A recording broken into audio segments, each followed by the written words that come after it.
아니, 당장 먹여 살려야 할 식구들이 있는 것도 아닌데 왜 그렇게 몸을 혹사시키면서 고생을 하는 거예요? 여긴 제 출발과도 같아요. 특히 사장님을 만나서 저는 다시 태어나는 기분이었다고요. 근데 이런 집을 월세도 못 내서 떠나면 제가 얼마나 슬프겠어요. 그럼 월세 대신 이걸로 해. 그렇게 우리는 강렬하게 끌어안고 키스했습니다. 정말 당연하지. 하면서 저희는 거칠고 뜨거운 밤을 보냈습니다. 구독 버튼을 눌러주시면 매일 6시 어디서도 들을 수 없는 감동적인 사연들을 들려드릴게요. 구독과 좋아요, 알람은 사랑입니다. 안녕하세요. 저는 올해 58이 된 박정호입니다. 이제 사람 많은 세상과는 조금 거리를 두고 살고 있습니다. 아버지가 돌아가시면서 물려주신 작지만 든든한 수입원이 되어주는 건물이 하나 있습니다. 대로변에서 골목 안쪽으로 조금 들어간 자리에 있는 3층짜리 건물입니다. 1층은 상가, 2층과 3층은 원룸 세입자들이 살고 있지요. 매달 들어오는 임대 수익 덕분에 굳이 큰 돈을 벌어야 하는 생활은 하지 않아도 됩니다. 사실 저는 평생을 직장인으로 살았습니다. 30년 넘게 같은 직장에서 버텼지요. 성실하다는 소리는 많이 들었지만 어느 순간부터 나이라는 게 저를 불편하게 만들더군요. 회식 자리에서 건네는 농담 속에도 회의가 끝난 뒤 던져지는 농담 반 진담 반의 말 속에도 이제 그만 나가도 되는 나이 아니냐는 뉘앙스가 숨어 있었습니다. 그 무렵 아내가 제게 말했습니다. 여보, 그냥 퇴직해요. 건물 관리하면서 우리 편하게 살아요. 처음에는 망설였습니다. 아직 일할 수 있는데 그만둔다니 뭔가 허무하게 느껴졌거든요. 하지만 매일같이 반복되는 직장 내 압박과 집에서 아내가 건네는 따뜻한 말들이 결국 제 마음을 움직였습니다. 그렇게 저는 명예퇴직을 하고 건물 관리와 집안일을 하며 살기 시작했습니다. 그런데 그 평화로운 생활은 오래가지 않았습니다. 2년 전 아내가 갑작스럽게 병이 악화되어 세상을 떠났습니다. 병원 침대에 누운 아내의 손을 잡고 아무 말도 하지 못했던 그 순간이 아직도 선명합니다. 저는 한동안 아무것도 손에 잡히지 않았습니다. 집안은 조용했고 아이들은 모두 결혼해 각자 살고 있었기에 집은 더 넓고 썰렁하게 느껴졌습니다. 그렇게 외로움과 슬픔 속에서 하루하루를 보내던 어느 날이었습니다. 2층 세입자가 이사를 나가고 그 자리에 새로운 세입자가 들어오게 됐습니다. 계약서에 서명을 하러 사무실로 온 사람은 제 또래에 가까운, 아니, 젊어 보이는 여자였습니다. 40대 중반쯤 되었을까요? 직업란에 요가 강사라고 적혀 있었습니다. 솔직히 저는 2030대 미혼 여성이 혼자 들어와 사는 경우는 여러 번 봤어도 나이가 있는 여성이 혼자 월세를 구해 들어오는 건 드문 일이었습니다. 거기다 요가 강사라니 계약하러 왔을 때부터 깔끔하게 묶은 머리와 운동복 차림이 눈에 띄었습니다. 그때부터 저는 괜히 시선을 어디에 둬야 할지 애매해졌습니다. 그녀는 아침 일찍 문을 나서더니 요가 수업을 마치고 돌아오는 듯 저녁 무렵에야 귀가하곤 했습니다. 집에는 잘 없는 듯했고 늘 바쁘게 움직이는 모습이었지요. 먼발치에서 그런 모습을 보며 저는 생각했습니다. 저렇게 열심히 사는 사람이면 월세도 잘 내고 별 탈 없겠구나. 그땐 몰랐습니다. 그 세입자가 제 조용한 일상에 이렇게 깊숙이 들어올 줄은 말입니다. 그 세입자는 참 신기한 사람이었습니다. 나이는 40대지만 요가 강사답게 몸매와 얼굴이 잘 관리돼 있었고 항상 밝은 표정을 지었습니다. 복도에서 마주칠 때마다 가볍게 인사를 하며 웃어주는데 그 웃음에 괜스레 기분이 좋아지더군요. 한 번씩은 화장을 곱게 하고 어딘가로 나갈 때가 있었는데 그럴 땐 제가 모르게 넋을 놓고 뒷모습을 바라보다가 이러면 안 되지 하고 고개를 돌리곤 했습니다. 이상하게도 그녀 곁에서는 환한 기운이 새어나와 잠깐의 스침에도 집 안 공기가 환해지는 기분이 들었습니다. 하지만 그런 그녀에게도 아쉬운 점이 하나 있었습니다. 월세가 자주 밀리는 것이었지요. 처음에는 며칠, 그 다음엔 보름, 어떤 달은 한 달 가까이 지나서야 들어왔습니다. 제가 전화를 하면 변명 대신 솔직하게 얘기했습니다. 요가 센터에서 월급을 아직 못 받았어요. 수업 없는 날은 청소나 식당 알바라도 하고 있는데 조금만 기다려주시면 꼭 드릴게요. 그렇게 몇 번을 넘겼는데 어느 날은 한밤중에 초인종이 울렸습니다. 문을 열어보니 땀에 젖은 머리와 구부정한 어깨를 한 그녀가 서 있었습니다. 손에는 구겨진 봉투 하나가 들려 있었지요. 마트 화장실 청소 알바해서 모았어요. 늦어서 죄송합니다. 목소리는 지쳐 있었지만 억지로 미소를 지으려는 모습이 더 짠하게 다가왔습니다. 봉투를 건네고 돌아서는 뒷모습은 평소에 당당한 요가 강사의 모습이 아니었습니다. 새벽 불빛 속에 작아 보이는 어깨, 땀과 피곤이 그대로 묻어있는 걸음을 보는데 제 마음 한구석에서 이상한 감정이 스멀스멀 피어올랐습니다. 그날 이후 저는 그녀를 단순한 세입자 이상으로 생각하게 된 것 같습니다. 다음 달이 되었지만 또다시 월세가 들어오지 않았습니다. 며칠 기다렸지만 연락이 없었고 전화도 받지 않았습니다. 평소 같으면 문자라도 보냈을 텐데 이번에는 아무런 답이 없으니 마음이 점점 불안해졌습니다. 결국 저는 직접 2층으로 올라갔습니다. 문을 두드렸지만 아무 반응이 없었습니다. 2번, 3번 더 두드리는데 안쪽에서 미세한 기척이 들렸습니다. 잠시 후 문이 아주 천천히 열리더니 그녀가 문틈에 서 있었습니다. 얼굴은 창백했고 눈은 제대로 뜨지도 못한 채 흐릿했습니다. 이마에 손을 얹으니 불덩이처럼 뜨겁더군요. 병원 가셔야겠어요. 아니에요. 그냥 몸살이에요. 걱정 끼쳐서 죄송해요. 그렇게 말은 했지만 다리에 힘이 풀린 그녀는 제품으로 쓰러지듯 안겼습니다. 당황스러웠지만 그대로 둘 수는 없었습니다. 저는 그녀를 부축해 안으로 들어가 침대에 눕혔습니다. 방 안에는 미지근한 공기와 함께 며칠간 아무도 돌보지 않은 흔적이 묻어 있었습니다. 저는 얼른 약국에 가서 해열제와 감기약을 사오고 부엌에서 물을 끓여 물수건을 만들어 이마에 얹어주었습니다. 냉장고에 있던 재료로 죽을 끓여 가져다 주자 그녀는 한 숟갈도 뜨기 전에 눈물이 맺히더군요. 제가요 남편한테 맞고 살다가 이혼했어요. 거의 도망치듯이 친언니 집으로 갔다가 거기서도 오래 있을 수 없어서 요가 자격증은 있지만 나이 많다고 잘 안 써줘요. 근처 요가원에서 강사 자리 구했을 땐 정말 행복했는데 거기가 월급을 떼먹고 별별 갑질을 다 하네요. 그래서 청소일, 식당일 닥치는 대로 하는데 이번 달은 몸이 너무 안 좋아서 아무것도 못했어요. 그녀의 목소리는 떨렸고 눈가엔 눈물이 고였습니다. 평소 밝기만 했던 그녀의 모습 뒤에 이런 사정이 숨어 있었다는 걸 알게 되니 가슴이 먹먹해졌습니다. 그녀를 간호하며 옆에 앉아 있는데 마음 한구석에서 묘한 감정이 피어올랐습니다. 힘없이 늘어진 어깨, 이마에 흘러내린 젖은 머리카락, 잠시 풀린 옷깃 사이로 보이는 가녀린 목선까지 제 눈길이 자꾸만 머무르더군요. 내가 무슨 생각을 하는 거지, 이런 건 아니지 하며 스스로를 다그쳤습니다. 아픈 사람 앞에서 이런 마음을 품는 건 짐승 같은 일이라 생각했죠. 그런데 갑자기 그녀가 훌쩍이며 제게 몸을 기댔습니다.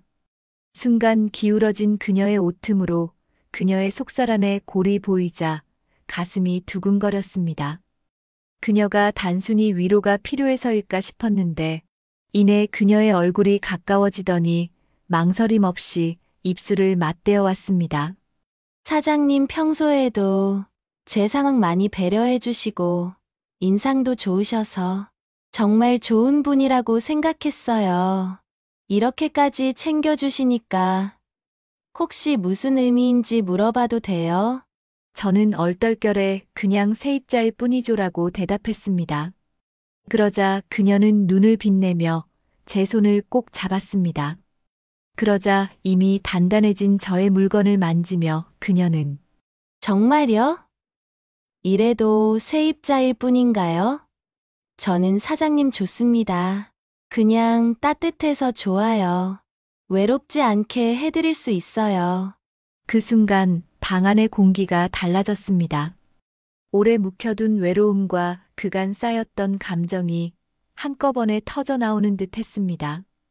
그녀는 저의 바지를 내린 후 저의 물건을 소중하게 감싸주었습니다. 서로의 숨소리가 점점 가까워지고 손끝이 떨렸습니다. 그녀 역시 실오라기 한 장 걸치지 않게 되었고 그녀의 몸이 완전히 저에게 밀착되었을 때 정말 따뜻하고 보드랍다고 느꼈습니다. 저는 그녀의 가녀린 몸을 있는 힘껏 껴안았고 저 자신을 그녀 몸 안 깊숙이 넣었습니다. 그렇게 우리는 그날 밤 말보다 마음이 앞서 서로를 깊이 끌어안았습니다. 밤이 깊어 그녀가 잠든 후 저는 조용히 방을 나와 집으로 돌아왔습니다. 머릿속이 복잡했습니다. 분명 강하게 기억에 남는 순간이었지만 한편으로는 혹시 나를 돈 때문에 바라본 건 아닐까 하는 의심이 스쳤습니다. 그 생각이 쉽게 지워지지 않았습니다.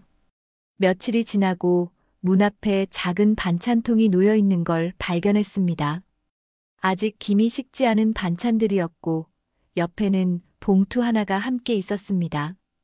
열어보니 밀린 월세가 들어있더군요. 아무 말 없이 이런 걸 두고 간 그녀의 마음이 전해져 괜히 미안한 마음이 들었습니다. 혹시 내가 너무 의심한 건 아닐까 하는 생각이 스쳤습니다. 그 후로 저는 은근히 그녀를 자주 마주치고 싶어졌습니다. 우연을 가장해 건물 복도를 서성이거나 일부러 쓰레기를 버리러 내려가곤 했습니다. 그러나 이상하게도 잘 마주칠 수 없었습니다. 그러다 반찬통을 돌려주겠다며 그녀의 집을 두드렸습니다. 문이 열리자 그녀는 여전히 피곤한 표정이었지만 환하게 웃었습니다. 요즘 왜 통 안 보였냐고 묻자 그녀는 잠시 머뭇거리다 말했습니다. 사장님, 여기 계속 살고 싶어서요. 이 집이랑 사장님이 좋아서요. 그래서 야간 공장 알바까지 하고 있어요. 그 말과 함께 눈가가 붉어졌습니다. 저는 순간 무슨 말인지 모르게 가슴이 뜨거워졌습니다. 그녀를 지켜주고 싶다는 생각이 들었습니다. 아니 당장 먹여 살려야 할 식구들이 있는 것도 아닌데 왜 그렇게 몸을 혹사시키면서 고생을 하는 거예요? 여긴 제 출발과도 같아요. 특히 사장님을 만나서 저는 다시 태어나는 기분이었다고요. 근데 이런 집을 월세도 못 내서 떠나면 제가 얼마나 슬프겠어요. 그럼 월세 대신 이걸로 해. 그렇게 우리는 강렬하게 끌어안고 키스했습니다. 거칠게 현관문을 열어젖혀 안으로 들어가 문을 닫고 신발이 채 제대로 벗겨지기도 전에 그녀의 옷을 다 벗겨버렸습니다. 이왕 이렇게 된 거 이 여자의 모든 것을 갖고 싶다는 생각도 함께 들었습니다. 그녀 역시 당황하는 듯 했지만 이내 저의 위에 올라타서 더 몸이 뜨거워졌습니다. 마치 서로에게 능숙한 오래된 연인이었던 것처럼 우리는 서로의 몸을 탐했습니다. 정말 월세 대신 이걸로 되나요? 당연하지. 대신 더 많이 찾을 거야. 하면서 저희는 거칠고 뜨거운 밤을 보냈습니다. 그리고 그날 이후로 사실상 함께 사는 것처럼 지내기 시작했습니다.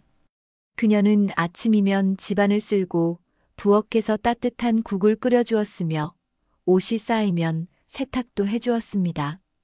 심지어 피곤에 지친 제 어깨를 주물러주고 하루를 마치면 오늘은 피곤하시죠라며 웃었습니다. 그리고 무엇보다 우리는 늘 목욕을 함께 했습니다.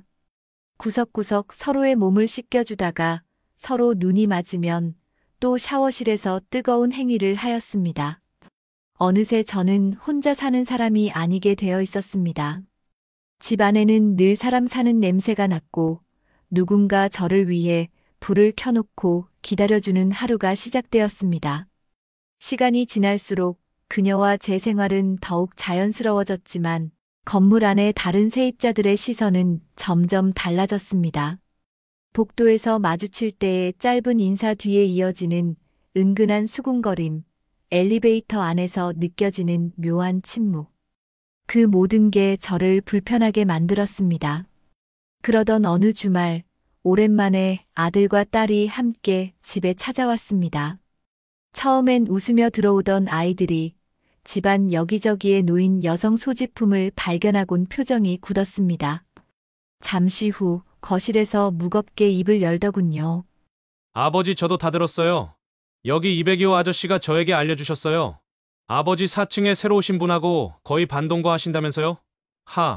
엄마 돌아가신 지 얼마나 됐다고. 그것도 세입자랑 이러시면 저희가 나 부끄럽습니다. 말투에는 실망과 분노가 뒤섞여 있었습니다. 저는 혼란스러웠습니다. 그래도 권위 있던 가장이었는데 내가 외로움에 눈이 멀어나 하고 싶은 대로 살고 있는 건가? 하지만 자식들은 자기들 살기 바빠. 아버지 찾으러 잘 오지도 않으면서 새살림 차리는 건 또 싫다고 하다니 서운하기도 했습니다. 그래도 아무 대답도 하지 못했습니다. 마음 한구석이 죄책감으로 무거워졌고 얼굴이 화끈거렸습니다. 그날 이후로 저는 그녀와 마주할 때마다 복잡한 마음이 들었습니다. 미안하기도 했지만 한편으로는 사회적 시선과 자식들의 말이 머릿속에서 떠나질 않았습니다. 하지만 그녀는 달라지지 않았습니다. 아침이면 여전히 부엌에서 국을 끓이고 제 셔츠를 다려놓으며 오늘 하루도 힘내세요 하고 웃어주었습니다. 그런 모습을 볼 때마다 내가 왜 부끄러워해야 하지라는 생각과 그래도 남들 눈에는 하는 마음이 뒤섞였습니다. 결국 저는 그 두 감정 사이에서 하루하루를 흔들리며 지냈습니다. 그녀의 꿋꿋한 태도는 고마웠지만 세상의 눈은 점점 더 날카로워지고 있었습니다. 그렇게 조심스럽게 하루하루를 이어가던 중 생각지도 못한 일이 벌어졌습니다. 어느 날 저녁 건물 앞에서 낯선 남자가 서성이고 있더군요. 험상궂은 표정에 눈빛이 매서웠습니다. 저를 보자마자 그 남자가 다가왔습니다. 당신이 그 집주인이야? 예. 그런데 누구십니까? 내 전처하고 뭐 하는 거야? 기둥서방 해놓고 사냐? 이러려고 이혼했냐고! 그 순간 저는 모든 걸 알아챘습니다. 바로 그녀의 전 남편이었습니다. 그때 그녀는 우리 쪽으로 뛰어왔습니다. 그는 거친 말로 그녀를 모욕했습니다. 몸 팔아서 월세 대신 받는 거냐? 역시 너 내가 그럴 줄 알았다. 애초에 이런 여자인 줄 알았으면 진작 버렸어야지. 말을 듣는 순간 가슴속이 뜨겁게 달아올랐습니다. 참을 수가 없었습니다. 입 함부로 놀리지 마시오. 뭐? 함부로? 서로의 어깨가 부딪히며 순식간에 몸싸움이 시작됐습니다. 밀치고 붙잡고 주먹이 오갔습니다. 그녀는 울면서 말렸지만 역부족이었습니다. 건물 앞에서 난리가 나자 세입자들이 창문과 복도에서 지켜봤고 누군가 경찰에 신고했습니다. 결국 우리는 경찰서로 함께 끌려갔습니다. 경찰서에서 상황이 정리되긴 했지만 이미 늦었습니다. 그 장면을 본 세입자들은 온갖 이야기를 만들어 퍼뜨렸고 건물 안의 소문은 걷잡을 수 없이 커졌습니다.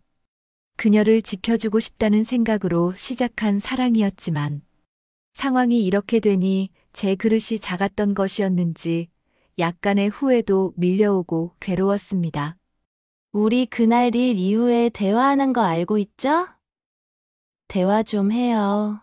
라고 그녀가 말을 해도 저는 조금만 있다가 피곤하네요.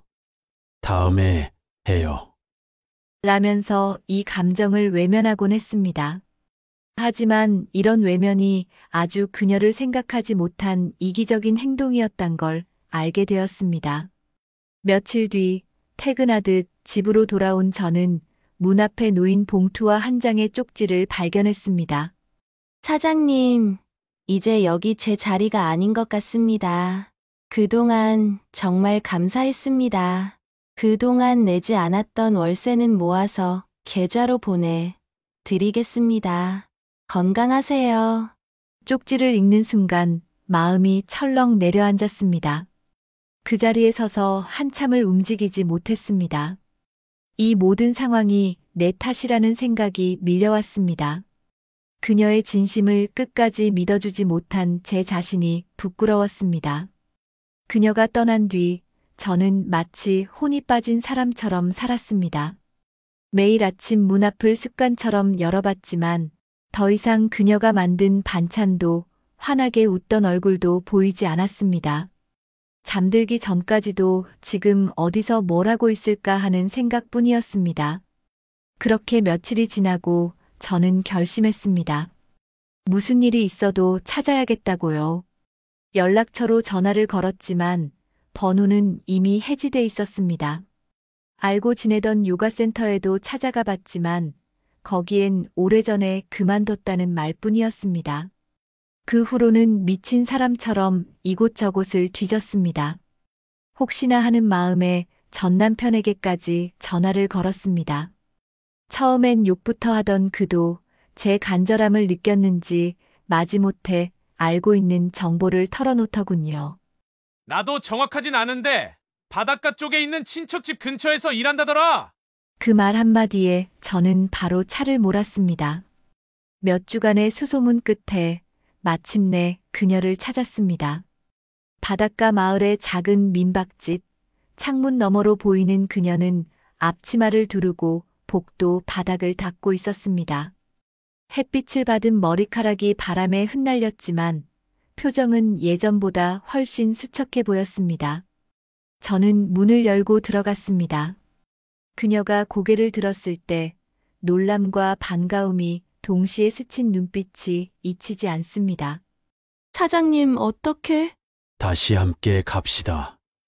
그 말밖에 할 수 없었습니다. 수많은 변명과 사과가 머릿속을 스쳤지만 결국 진심은 그 한 문장이었습니다. 여기서 이렇게 사는 거 어울리지 않아요. 같이 가요. 이제는 당신 옆을 절대 비우지 않겠습니다.